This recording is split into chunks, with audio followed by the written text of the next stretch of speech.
Muy bien, gloria a Dios por el tiempo de adoración y alabanza, ¿verdad? Que aunque no tenemos aún los instrumentos, aunque no tenemos aún el equipo formado, pero el Señor se encarga de que la manifestación de su Espíritu se conecte con nosotros a través de la adoración y la alabanza. Eh, Dios no nos dice que tenemos solamente que alabarle con instrumentos. Sí, obviamente que en el Salmo dice, ¿verdad?, que con instrumentos lo hagamos, ¿verdad? Pero nosotros, Él nos dio la voz y Él nos dio el Espíritu para conectarnos en adoración con Él. Así que fue un tiempo muy precioso que pudimos disfrutar. Y bueno, y en esta noche, cuando estaba meditando cuál iba a ser el tema para compartir el día de hoy, ¿verdad? El Señor me habló mucho de la pregunta que hay en muchos corazones sobre el propósito. ¿Cuál es el propósito de Dios? Muchos se preguntan, ¿verdad? Si ya cumplí el propósito, ¿en qué etapa del propósito de Dios estoy transitando, ¿verdad? ¿Qué es lo que Dios desea de mí? ¿O para qué estoy en la tierra? ¿O para qué en este tiempo y lugar? ¿Sí? Entonces cada uno de nosotros podemos ponernos a mirar nuestra vida personal y hacernos esta pregunta, ¿verdad? ¿Para qué? O muchos preguntan ¿por qué? ¿Por qué estoy vivo? ¿Por qué estoy acá en la tierra? ¿Verdad? Pero la pregunta correcta sería el ¿para qué?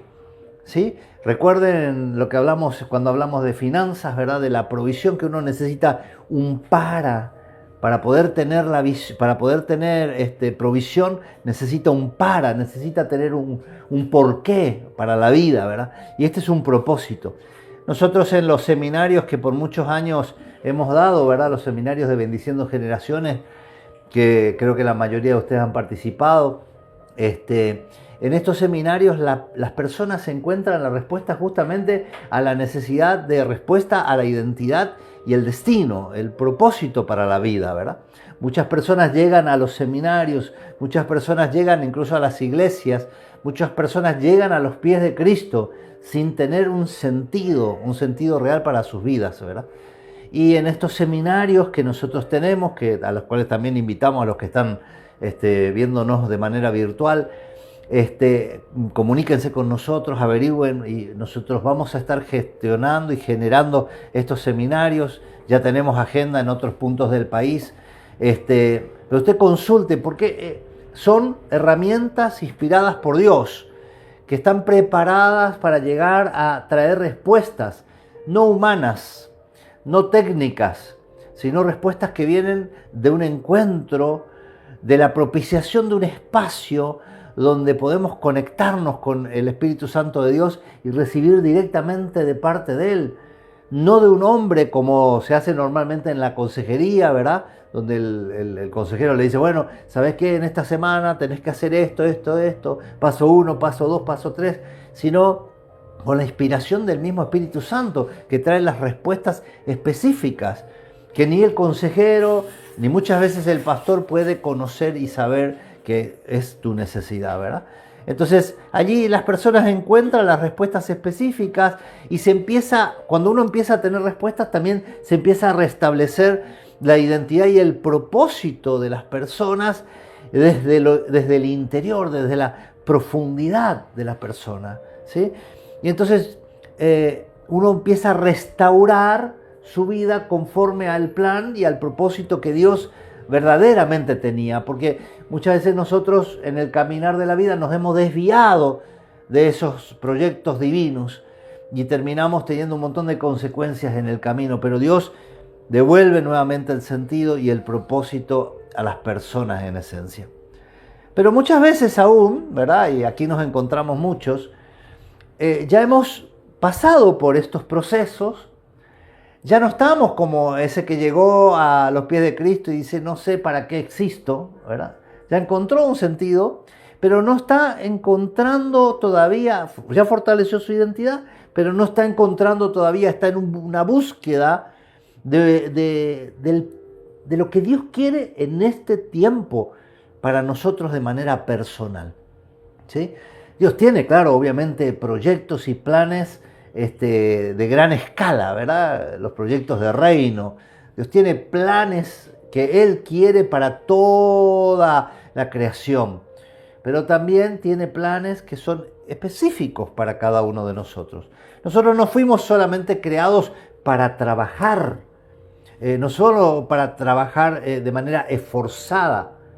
Esta es una consecuencia adámica, ¿sí? El trabajo esforzado es una consecuencia que viene del pecado de Adán, porque cuando Adán pecó y vino la separación del hombre con Dios, le dijo: a partir de ahora, dice, vas a tener que ganar el pan con el sudor de tu frente, es decir, te va a costar trabajo. En realidad, nosotros fuimos creados para gobernar y administrar las cosas de Dios, ¿sí? Entonces, tampoco fuimos creados para llenar la tierra, como dice, ¿verdad? Ve y multiplícate, llena la tierra, ¿verdad? Muchos se lo toman a pecho, ¿verdad? Y algunos tienen 8, 10, 12 hijos, ¿verdad? Porque creen que son los que tienen que hacer la tarea, ¿verdad? ¿Sí? Pero sí tenemos que multiplicarnos, sí tenemos que crecer, sí tenemos que desarrollar, pero este no es el propósito único que Dios tiene para nosotros. El plan de Dios es ser parte de un propósito superior que nos supera a nosotros mismos. Cada uno de nosotros tenemos planes como personas, como matrimonio, como familias, tenemos proyectos y deseos, ¿verdad? Queremos una casa más grande, queremos un vehículo, tenemos proyectos, tenemos sueños a largo plazo, a corto, mediano plazo, ¿verdad? Pero somos parte de un proyecto superior, un proyecto divino, ¿verdad? Y no solamente nuestra vida aquí es para cuidar de nuestros intereses personales y familiares, ¿verdad? Que está bien hacerlo, cuidar de nuestra casa, de nuestro matrimonio, de nuestra familia, tal vez de la comunidad en la cual nosotros nos desenvolvemos, sino también aprender a cuidar de los intereses del reino, ¿sí? Y había una parábola que encontré, ¿verdad? Me recordé, en realidad solo la voy a citar, ¿verdad? Donde dice que el rey se fue lejos, ¿sí? Y dejó a 10, dice, le dejó asignaciones, le dejó instrucciones a sus siervos, ¿verdad? Y cada uno de estos 10 le dio una importancia diferente a las asignaciones e instrucciones que recibió de parte del dueño o del rey, ¿verdad? Antes de partir, ¿sí? Y en Lucas 19, después lo podemos leer en casa, ¿verdad? Está la parábola de las minas. Y solo quiero resaltar una cosa. Recuerdan, ¿verdad? Dios le da a cada uno las asignaciones, pero dice que solo 3 de los 10 regresaron para rendir cuentas. Y eso me llamó mucho la atención. Y no solamente eso, sino que 2 de los 3 realmente se esforzaron.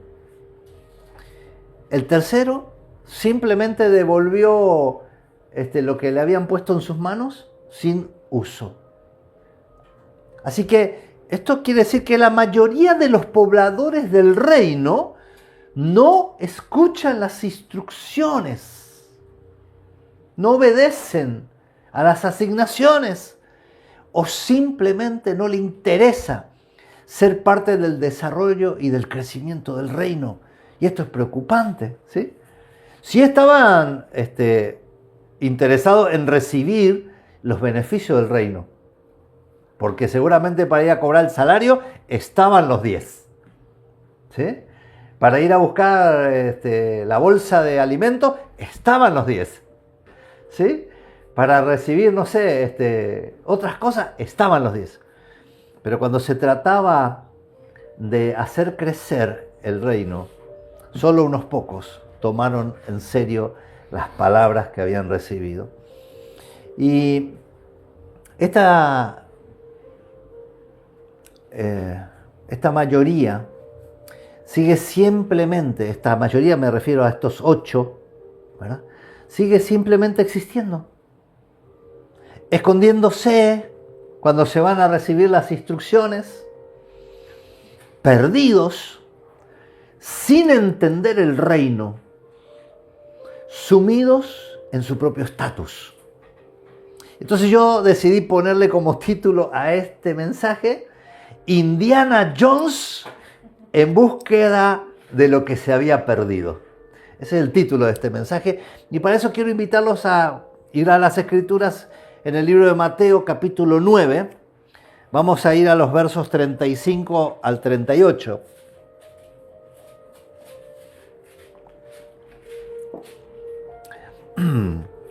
Y dice así.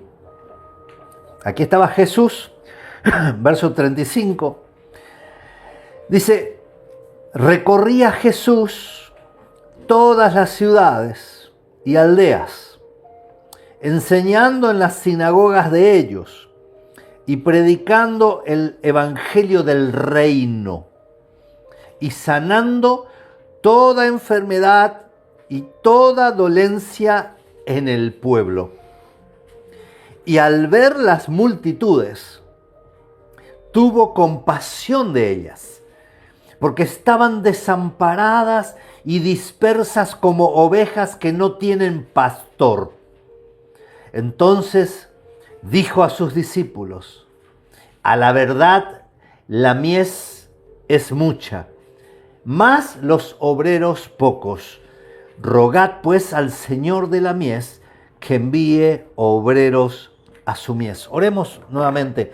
Padre, en esta noche, Señor, buscamos, Señor, tu revelación de tu corazón con respecto a transmitir a tus hijos, a tu pueblo, la esencia del reino, el evangelio del reino, las buenas nuevas del reino, las mismas que Jesús predicó aquí en la tierra.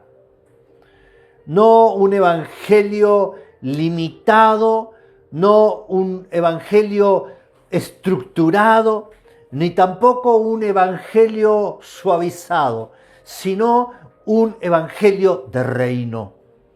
Y yo te pido, Señor, que en esta noche todos los que escuchamos este mensaje salgamos de este tiempo, Señor, con una transformación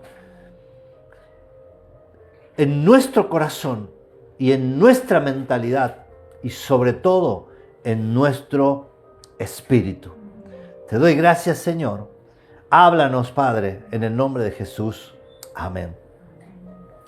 Y a mí me impresionó la perspectiva de Jesús, la manera de mirar que él tuvo, su corazón, porque dentro de su mirada de reino y sus acciones geopolíticas, ¿verdad? Cuando hablamos de geopolítica estamos hablando de territorios, no solo estaba interesado en el establecimiento del reino territorialmente, de que ahí en el lugar donde él estaba, en los pueblos vecinos, y en toda la tierra, así como dijo en Hechos 1:8, ¿verdad? Vayan y prediquen este evangelio en Jerusalén, en Judea, en Samaria y hasta el último de la tierra. Además de estas acciones geopolíticas, ¿verdad? Él no estaba solamente interesado en delimitar fronteras, marcar amojonamientos, poner límites claros o delimitar los territorios para que puedan mostrar el poder político, como estamos viendo hoy en las noticias, ¿verdad? Que hay un montón de situaciones en Medio Oriente causadas por cuestiones de poder y de delimitación de territorios y de fronteras y de mostrar quién es el que tiene la autoridad en el lugar o quién es el más, en Paraguay decimos el más bareté, el más fuerte, ¿verdad? Sí, esto es. ¿Sí? Pero Jesús no vino solamente a mostrar poder ni a tomar territorios, sino que recordemos que cuando hablamos de reinos, estamos hablando de política. Entonces, como vemos, ¿verdad? El interés de Jesús no era solamente geopolítico, sino también demográfico. Estoy usando palabras técnicas, ¿sí? ¿Y qué es demográfico? Significa en español sencillo, en la gente que forma parte de estos territorios. No estaba interesado solo en los territorios, sino en la gente que habitaba estos territorios. No es en los números, como podría decir un político hoy en día, ¿verdad? Una tierra pobre, no me interesa la tierra, pero me interesa la cantidad de gente que vive ahí porque esa gente me trae votos. No los miraba como un número, sino miraba a la gente, la calidad de vida que tenía la gente y en las condiciones en las cuales se encontraban. Cuando Jesús le miró a la gente, dice este pasaje que acabamos de leer, le dio 3 impresiones, que solo las voy a citar, ¿verdad? Lo primero que él observó es que eran multitudes. No eran solo unos pocos. Eran multitudes que estaban en la misma condición. Era algo generalizado. Hoy en día podemos ver estilos de vida que se han generalizado, ¿verdad? Como la falta de sentido de Dios. Hay generaciones, por ejemplo, que han sido afectadas con el tema de que no quieren trabajar. Y hay otros que están afectados con el tema de las adicciones, con el tema de la promiscuidad y un montón de cosas. Pero lo que él estaba mirando no era, mira, este grupo tiene estos problemas, aquel grupo tiene estos problemas, aquel otro tiene... No. Él estaba mirando que había multitudes que tenían un problema generalizado. La segunda impresión, ¿cuál era el problema? Estaban desamparadas. ¿Qué significa estar desamparado? Significa estar abandonado, desprotegido, desatendido, descuidado, solos en el medio de la multitud. Estaban todos allí, había mucha gente, pero estaban solos. Y la tercera impresión que tuvo Jesús fue que estaban dispersos, como ovejas que no tienen pastor. ¿Qué significa estar disperso? Separado. ¿Sí? Lo que antes estaba unido, ahora cada uno está por su lado, está perdido y no tienen dirección. Entonces, ¿qué significa por esto, por lo que acabo de ver? Jesús toma 3 acciones. Y en estas acciones vamos a ir enfocándonos al centro de este mensaje. Y vamos a leer los versos 37, 38 nuevamente. Dice, entonces dijo a sus discípulos, a la verdad la mies es mucha, mas los obreros pocos.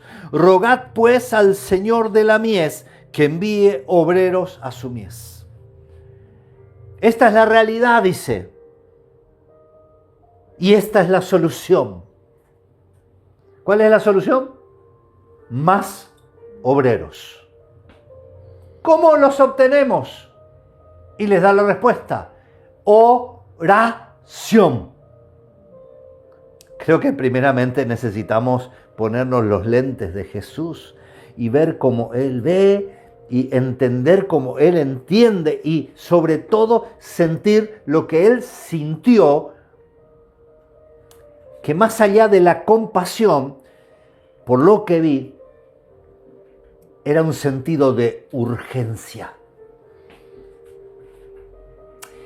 No dijo, esta es una situación que la podemos resolver en los próximos años. Él dijo, ahora es el momento, la mies está lista. Se necesita hacer ahora, porque si no se recoge ahora, todo eso que estaba listo se pudre, se pierde y ya no se puede más recuperar. Así que él, a través de esto, él tenía un sentido de urgencia y nosotros necesitamos empezar a mirar de la manera en que Jesús mismo miraba las situaciones que estaban pasando. Pero tampoco no les dijo a él, bueno muchachos, oren y vamos a ver si Dios responde o qué es lo que Dios va a hacer. Ustedes oren, ¿verdad? Como muchos, ¿verdad? Necesitamos una respuesta de qué vamos a hacer con una situación o algo, y nos vamos a un consejero y el consejero te palma el hombro, ¿verdad? Y dice, y bueno, creo que vamos a tener que orar, ¿eh? Y oramos, y oramos, y oramos, ¿verdad? Y parece que la respuesta nunca llega. No, yo creo que cuando él le dijo, muchachos, ustedes tienen que rogar, no le dijo simplemente orar. Hay una diferencia entre orar y rogar. Rogar significa orar intensamente. Significa pedir el favor de Dios. Pero no es una oración intelectual, técnica, práctica, sino una oración con el alma. Si no respondes, Señor, a esta oración que necesitamos más obreros para recoger esta mies, esta gente se muere. Esto es rogar. La segunda acción la encontramos en Mateo capítulo 10, verso 1, el siguiente, ¿verdad? Dice,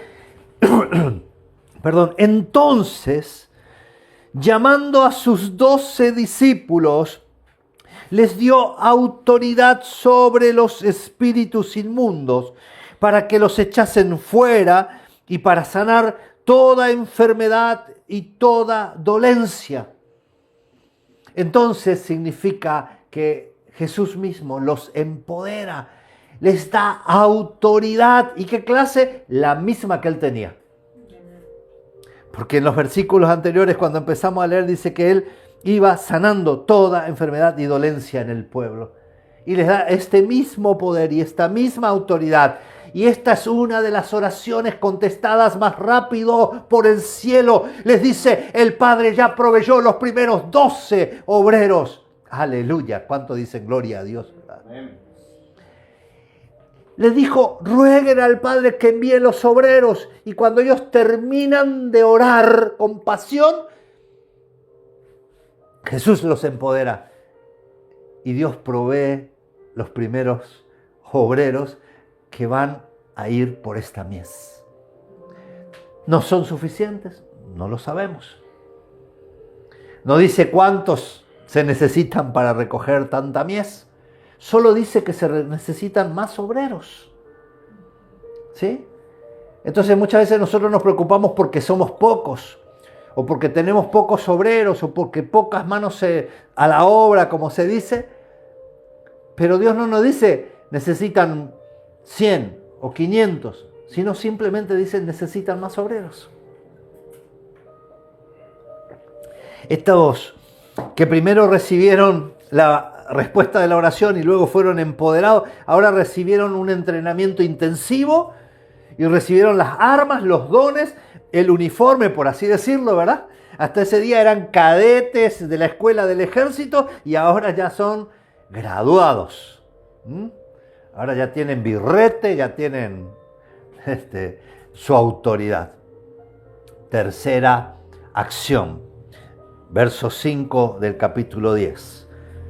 A estos 12, que ahora habían sido la respuesta de Dios y habían sido ahora empoderados, a estos 12 les dio instrucciones diciendo, y les da una dirección y le empieza a hablar de los detalles de cómo van a hacer este trabajo para el cual fueron empoderados. Y aquí quiero detenerme entonces los próximos minutos y es parte del centro del mensaje ya. Lo primero que le dice, y voy a leerlo, dice, por el camino,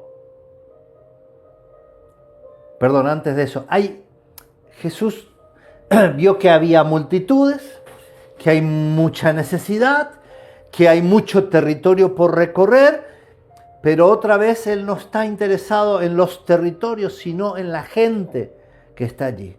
Y ahora leamos, del verso 5 al 8 dice, a estos 12 envió Jesús y les dio instrucciones diciendo, por camino de gentiles no vayáis. y en ciudad de samaritanos no entréis, sino id antes a las ovejas perdidas de la casa de Israel, y yendo predicad diciendo, el reino de los cielos se ha acercado. Sanad enfermos, limpiad leprosos, resucitad muertos, echad fuera demonios. De gracia recibiste, dad de gracia. Entonces, ya hay instrucciones. 5 o 10 minutos antes no había ni equipo que vaya. 5 o 10 minutos antes había solamente que había una necesidad. Pero ahora ya Dios provee el equipo, ya están empoderados, entrenados, ungidos, podríamos decirlo, y ahora reciben la visión de cómo llevar adelante la tarea. Y dice primero, no empezaremos por los gentiles. Dice, no vamos a hacer evangelismo hoy. No vamos a hacer campañas en este momento. Las vamos a hacer, sí, pero más adelante. Ahora no vamos a ir por los gentiles. Dice, tampoco iremos por los samaritanos. ¿Qué representa eso? Tampoco iremos por los religiosos y estructurados, aunque también están perdidos. A los que creen que se las saben todas, que tienen todas las respuestas a todos. No, a esos tampoco vamos a ir. No vamos a ir a los que no conocen, no vamos a hacer evangelismo de nuevos, no vamos a ir a los viejos que están súper estructurados y religiosos, no. Sino, dice, id antes. ¿Qué significa ir antes? Significa primero. Después sí, vamos a ir a los gentiles, vamos a alcanzar a los religiosos, vamos a trabajar, pero ahora vamos a ir a las ovejas perdidas de la casa de Israel. ¿Y quiénes son estas ovejas? Me pregunté yo. Porque cuando uno lee la escritura de manera lineal, uno puede tener un entendimiento, pero cuando uno la lee de manera profunda, con la revelación del Espíritu, uno obtiene apertura de la visión, de la mentalidad, se amplía el entendimiento. Y yo le dije al Señor, yo necesito esto. Porque decirles que hay que ir por las ovejas perdidas, todos lo saben. Tal vez pudimos pasar de alto y decir, bueno, vamos primero a hacer evangelismo, o vamos a tratar de convencerle a ese religioso que está ahí, que se la sabe toda. Podíamos haber pasado por alto esto, pero todos saben que es necesario buscar a las ovejas perdidas. Y yo dije, entonces no tiene sentido dar este mensaje. Entonces le dije, ¿quiénes son estas ovejas perdidas? Y el Señor me empezó a decir, las ovejas perdidas son personas que pertenecen a una familia. Esta familia te da una identidad familiar, un nombre, la manera en la cual te conocen. ¿Sí? ¿Cómo te conocen en tu barrio, en tu pueblo? El hijo de, el nieto de, ¿sí? Oh, este es de la familia de don fulano. Entonces, la familia te da una pertenencia y te provee también de una identidad. Te dice, vos perteneces a una casa. Y también habla de la descendencia que lleva esta oveja, esta persona. ¿De dónde viene y a dónde va? Son personas que han recibido ya a Jesús en sus corazones. Y cuando los recibieron, por lo tanto, creyeron y se les dio la potestad de ser llamados hijos de Dios. Fueron adoptados como hijos de Dios. Recibieron un nuevo nombre, una identidad, una pertenencia, pero están pródigos. ¿Qué significa un hijo pródigo? significa una persona que desperdicia y consume su hacienda en gastos inútiles, sin medida y sin razón. Y también significa que desprecia la vida u otra cosa estimable. Entonces son personas que no tienen razón. No solamente son personas apartadas, sino con la identidad distorsionada.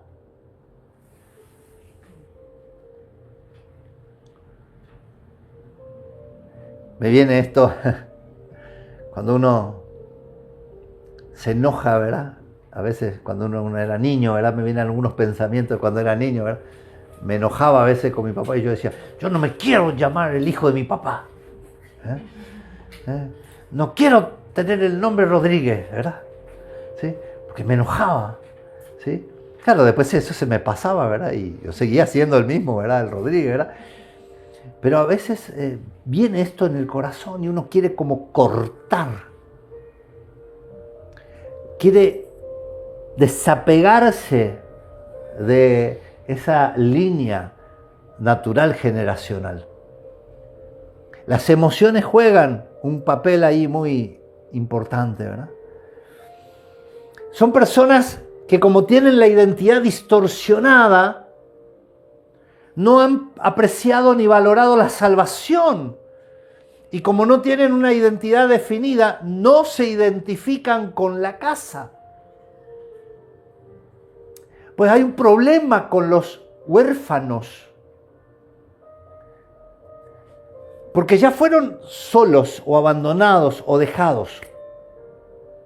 Ya no se pueden identificar con la familia biológica porque los abandonó o murieron o se quedaron solos, sea cual sea la condición. Y tal vez han pasado por diferentes casas y hogares y apenas se trataban de aferrar a la identidad, fueron sacados de ahí, mandados a otro lado, porque estuvieron de manera temporal nomás en cada lugar y entonces no pudieron aferrarse a una identidad. Y ahora Dios le dice, ahora, de hoy para siempre, tenés una identidad nueva, sos mi hijo. Y no están acostumbrados a ser hijos. Porque siempre tuvieron rebelión en su corazón para con los que los cobijaban. Rechazaron sus padres naturales. O fueron rechazados. Y empezaron a rechazar toda imagen de cobertura y autoridad. Hablábamos hace unos años con la que era nuestra directora y decía, estos niños parece que estuvieran envueltos en coronas de espina, porque cuando los querés abrazar, les duele que los abraces. Y cuando uno tiene este problema, entonces, aunque ya tiene los documentos, ya tiene el documento de identidad que tiene el apellido del Padre Celestial, no pueden ser abrazados porque le duele el amor. Y finalmente tienen esa identidad confundida. Son adoptados, pero continúan con un corazón huérfano. Y esto necesita cambiar. Han sido liberados, pero su mentalidad sigue siendo una mentalidad de esclavitud. Y lo peor es que no se dan cuenta. Por esa razón muchas personas también vuelven y se terminan esclavizando a otras personas influyentes y controladoras o con sistemas de control, porque simplemente su mentalidad, ¿verdad?, afecta también su decisión. ¿Sí? Y su mentalidad toma decisiones más que el corazón donde habita Cristo. No son capaces de asumir responsabilidad porque en esta condición de falta de definición de la identidad es más fácil responsabilizarle a los otros del problema mío. Este es el problema de esta mentalidad esclava y huérfana. Dentro de este grupo de personas o de este grupo de ovejas perdidas, también están las que se han desviado por diferentes causas. La Escritura dice que los lobos merodean las manadas y las dispersan. Y algunas corren en la dirección equivocada y se extravían. Estas son estrategias de los depredadores. Si ustedes, bueno, a mí me gustaba ver, y a mi esposa también, los programas estos del National Geographic y todo eso, ¿verdad? Donde muestran. Antes, cuando éramos más jóvenes, había otro que era La Aventura del Hombre, y ahí cada lunes, me acuerdo que era, estaba el programa, ¿viste? Donde te mostraban. Y entonces vos veías ahí, estaban los Bambi, ¿sí? Los ciervitos, ¿verdad? O las cebras ahí pastando tranquilas. Y entonces venían los leones y empezaban a darle vueltas, ¿verdad? Y entonces uno de allá le rugía y todos corrían para allá, pero de este lado estaba la emboscada. Y ahí los apresaban. Y entonces cuando en el medio de esto, las ovejas empiezan a correr sin dirección, ¿sí? Y alguna se queda sola y se empieza a extraviar.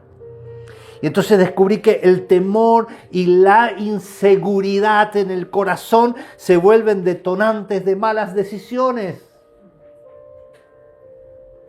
Y aquí podríamos mencionar también que las ovejas tienen diferentes estadios, ¿sí? ¿Qué significa esto? Que cuando son pequeñas, ¿sí? Son corderos. Luego se convierten en ovejas. Y después cuando ya son más grandes, digamos, se vuelven carneros. Son diferentes estadios también, ¿verdad? Y entonces la madurez y la dureza del corazón juega muchas veces un papel importante también en el extravío de la oveja, ¿sí? Porque si la oveja es muy cordero, se puede extraviar. Pero si la oveja tiene un corazón muy duro, porque dice que cuanto va creciendo se va convirtiendo en carnero, esto lo vamos a desarrollar en otro mensaje, ¿no? Pero cuando la oveja se va convirtiendo en un carnero, su carne y su corazón se empiezan a volver duros. Y sus cuernos también.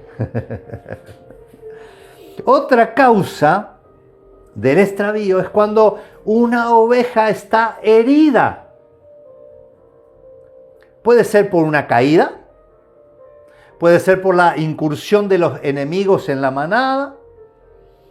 La herida, cuando ocurre muchas veces, la oveja, cuando está herida, ¿verdad? Muchas veces la oveja se esconde, se aparta, se aleja y no quiere recibir la asistencia necesaria, ¿verdad? Porque tiene miedo, porque le duele, ¿verdad? ¿Sí? Y el problema de las ovejas heridas es que se vuelven también vulnerables a los depredadores cuando se apartan y no quieren ser protegidas y guardadas.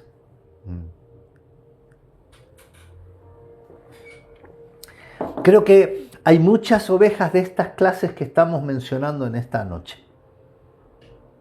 Hay muchas ovejas perdidas con heridas, hay muchas ovejas perdidas con un corazón que todavía está huérfano, con una mentalidad de esclavitud, con falta de madurez, con dureza de corazón.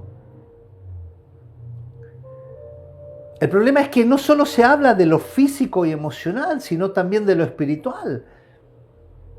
Cualquier herida no sanada puede llevar a la cangrena a la amputación y finalmente incluso hasta la muerte.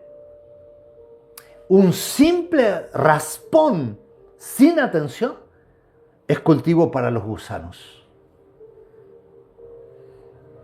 Otra causa que encontré también para que se pierda una oveja es el orgullo. Se vuelve un carnero, como estábamos diciendo, con la carne dura. Ahora quiere crear su propia manada. No depender de ningún pastor que le cuide, porque ella ahora ya conoce dónde están los buenos pastos, dónde están las aguas, dónde están cómo son las rutinas, porque ya las hizo muchas veces y las vivió muchas veces. Y entonces el orgullo le lleva a decir, ahora yo ya no necesito pastor. me puedo manejar solo, pero como también soy grande, ahora puedo tener mi propia manada, pero no tienen quien use el cayado cuando caen en una grieta. Quien las rescate. Estas ovejas también están entre las perdidas. El verso número 7 dice, y yendo, predicad diciendo, el reino de los cielos se ha acercado. Las ovejas necesitan escuchar y entender que hay un reino, que existen leyes y reglas, que existen autoridades, pero también existe cobertura y protección. El problema de la democracia moderna es la mentalidad de que el poder está en el pueblo. Pero el diseño de Dios es un reino. Y todo corazón que batalla con la idea de la autonomía personal tendrá problemas. De hecho, incluso el derecho dice que el bienestar general está sobre el bien individual, para que nadie haga lo que quiera. El rey es el que determina, el que dispone, y el pueblo se somete voluntariamente, y quien no lo hace se está rebelando. Y en un reino la rebelión conlleva o la distancia y separación o simplemente la muerte. La rebelión no puede ser aprobada, no puede ser, ¿cómo se diría la palabra? Se permite, ¿verdad? Avalada, sí. No se puede permitir ni un poquito de rebelión, porque la rebelión termina trayendo problemas. La rebelión se tiene que cortar, ¿sí? Y en un reino, el que se quiere levantar muere o es deportado, como fue Lucifer. Exiliado, como fue Lucifer. Termino con esto. ¿Qué haremos entonces? Ahora ya sabemos que tenemos que ir por las ovejas perdidas, ¿sí? Ahora ya sabemos por qué las ovejas están perdidas. Porque esto es muy importante. Porque si no entendemos, todo pensamos, ay, pobrecita la ovejita, ¿viste? Pero ahora entendemos por qué también las ovejas se pierden solas, ¿sí? El pastor no deja que las ovejas se pierdan, pero la oveja se pierde sola. Entonces, ¿qué vamos a hacer ahora cuando encontremos a las ovejas perdidas? Verso 8 dice, sanad enfermos, limpiad leprosos, resucitad muertos, echad fuera demonios. Sanad enfermos. Como existen diversas enfermedades, mayormente también son condiciones que incapacitan a las personas, que limitan, que postran física, mental o emocionalmente. Y esto lo vamos a profundizar en otro mensaje, ¿verdad? Pero necesitamos sanar a los que tienen estas limitaciones e incapacidades. Dice limpiar leprosos. La lepra también tiene estadios que van empeorando con el tiempo y solo resumiendo, se come viva a la persona. Y no solamente eso, sino es altamente contagiosa, comiéndose primero a los de su propia familia que le rodea. Este es un problema. Así que el problema no está solo en la oveja perdida. La oveja perdida te funde toda la familia. Por eso necesitamos también limpiarle cuando las encontramos. Resucitar muertos, dice. La muerte es una condición. Y no solo física, sino también emocional y espiritual. Resucitar muertos no es solo llamarlos a la vida, sino como Jesús hizo con Lázaro. Dice, quitarles las vendas y limpiarlos del hedor del ambiente de la muerte. Porque podemos ir declarando vida, ¿verdad? Y resucitar gente, pero no se queda solo ahí. Hay que sacarle las vendas que lo llevaron a la muerte y limpiarlos del mal olor Y finalmente dice, echa fuera demonios. La operación de los demonios en la vida de una persona muestra que hubo puertas abiertas y que hay alimento ahí aún para que permanezcan. Así que no solo basta con expulsarlos, sino también con limpiarlos. Los demonios operando influencian a la gente en sus corazones, sus mentes y terminan matando el espíritu. Así que en esta noche me gustaría que podamos orar todos juntos. Los que estamos aquí, los que están viendo el mensaje de manera virtual. Y examinémonos primeramente a nosotros mismos. Padre, en el nombre de Jesús, Señor. Padre, quiero agradecerte, Señor, por tu palabra, porque así como oramos en el principio, tu palabra no puede volver a ti vacía sin cumplir el propósito para el cual tú la enviaste. Y aquí, Señor, hay dos muy claros. El de los obreros, Señor, que van en búsqueda de las intenciones del reino.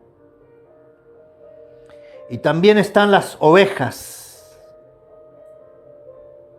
Somos obreros, pero también somos ovejas. Yo te pido en esta noche, Señor Dios, que escudriñes nuestro corazón y nos muestres la condición. ¿Cómo está, Señor, en este tiempo nuestro corazón con respecto al propósito? ¿Cómo está nuestro corazón con respecto a las instrucciones, Señor, que bajan de tu reino? Porque como vimos al principio en la parábola de las minas, solamente 3 de los 10 estuvieron dispuestos a rendir cuentas. Y 8 de los 10 no se interesaron, ni se esforzaron en los propósitos del Rey. Así que, Señor, baje tu revelación a nuestro corazón, Señor.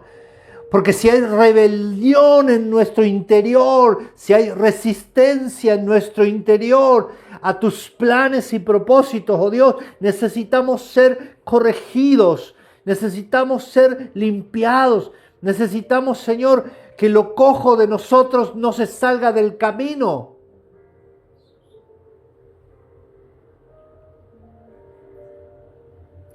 Padre, queremos estar, Señor, entre estos 12. Entre estos, Señor, que al hacer la oración con clamor y ruego, fueron empoderados, Señor, directamente por ti. Y fueron enviados, impulsados con poder, no solo con palabras. Ve y haz la obra, sino toma este equipo y ve con poder. No en nuestro propio nombre, no en nuestra propia imaginación, no en nuestras propias fuerzas, sino con las fuerzas y el poder del Espíritu. Padre, en el nombre de Jesús, Señor, te pido a ti, Señor, que tú, Señor, pongas en nosotros un fuego, el fuego de tu Espíritu. Señor, que empiece, Señor, a crecer en intensidad desde el interior y a inquietar, Señor, nuestro corazón y nuestro espíritu y mirar las cosas como tú las ves. No desde la perspectiva, Señor, de la óptica natural, sino como se ven las cosas cuando se miran de arriba. Muy diferente, Señor. Y ahora, Señor, también te pido que tú puedas mirarnos como ovejas. Sé que estamos aquí. Sé que tú estás allí, Señor. Esta gente está escuchando este mensaje. Y tal vez dice, yo no estoy perdido. Estar alejado. No formar parte del cuerpo. donde la cabeza es Cristo, no otro. El resto somos todos partes del cuerpo. Hay una sola cabeza y esa cabeza es Cristo. Si no estás cerca del cuerpo, entonces estás perdido. Y hay motivos y razones que en esta noche hemos estado revelando, por los cuales puede ser que no estés en un grupo como este. Y ahora hablo a tu espíritu. Despiértate. Y que el Espíritu Santo alumbre tu camino para que lo encuentres y vuelvas al Padre. Padre, en el nombre de Jesús, Señor.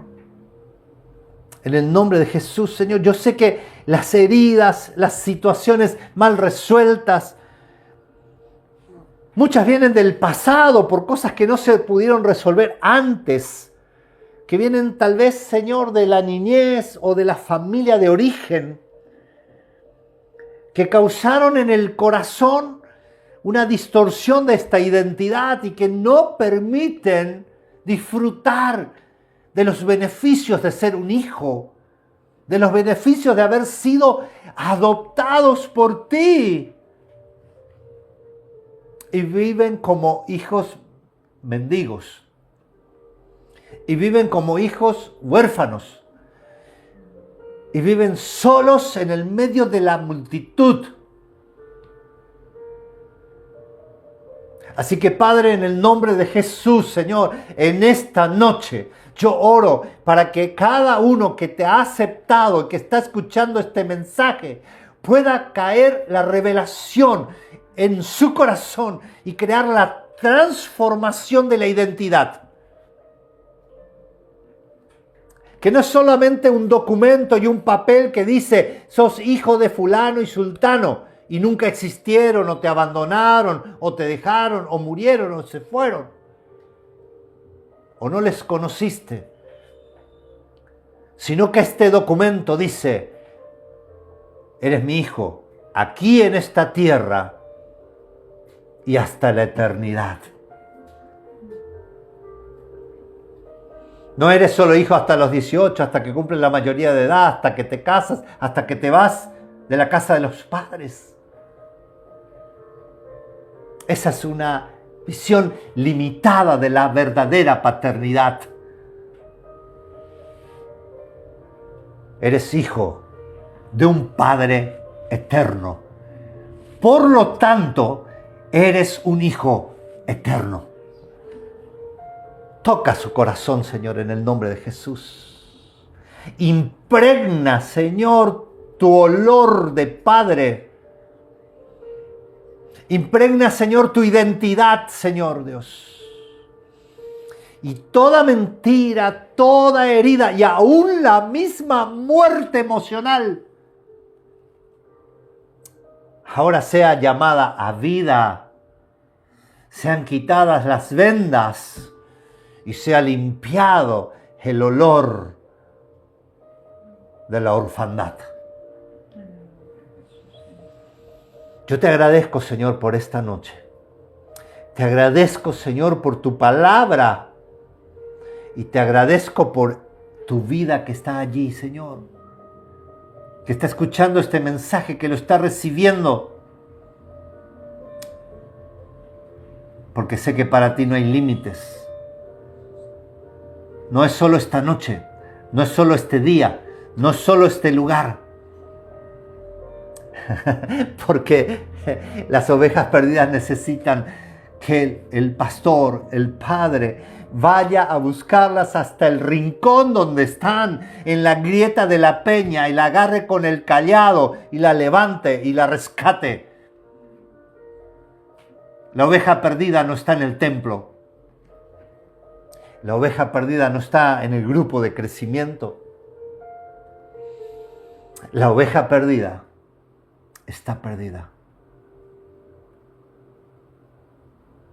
Padre, bendigo a los que están oyendo. Y te pido, Señor, que también los empoderes para ser obreros que recogen mies. Para ser obreros, Señor, con poder, que van y alcanzan los lugares, Señor, y que van llevando el mensaje de que el reino de los cielos ya está aquí. Que Dios te bendiga.